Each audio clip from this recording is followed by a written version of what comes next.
TIFU, putting a prank phone number on a thank you card and making my wife think I was cheating. This morning I received a thank you note from the hospital that performed my vasectomy. All the staff signed it. It was more of a thanks for choosing us postcard. All the nurses signed it and I got a wry grin. My wife and I's sense of humor is pretty open. We make sexual jokes regularly.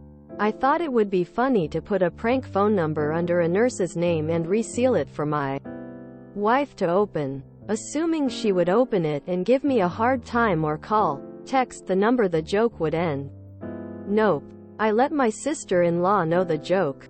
She was on board to convince the wife to call the number. What we didn't expect was my wife's scorched earth policy. I stopped her halfway through an email to board members and a director of surgery. If my sister-in-law didn't warn me, a nurse would have been fired. Instead, I have an irate wife who will ignore me for this long weekend.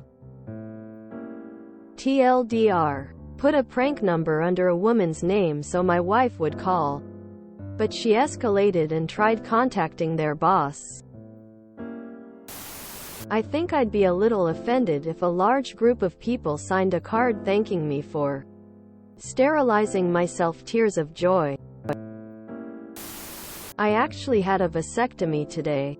The nurse and doctor said under 20 words to me and definitely did not thank me for being there.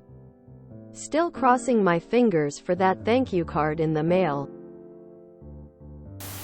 Would have been fine if you signed a made-up name to go with the number. That's if this story was true.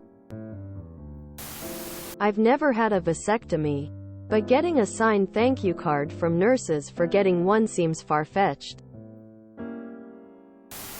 Involving non-consenting people in your pranks. The nurse in question isn't cool. If you and your wife like pranking each other, that's fine. But it's not fine to involve bystanders. On today's episode of Things That Didn't Happen, I genuinely don't understand what would be funny about this prank. When I got my vasectomy, there was only a doctor and I assisted. I would have put the phone number of a fictional character on the card. A few of them have that. I believe there's one for Thor. They don't answer, but you can hear the voicemail, and I find that cool and funny. Lol. Where the fuck is my card? I got snipped and got no card. Exclamation mark. Did she give you a second vasectomy? If you enjoyed this video, please check out our playlists full of similar content. Epicaricast is like doom scrolling for your ears. Please like, share, and subscribe.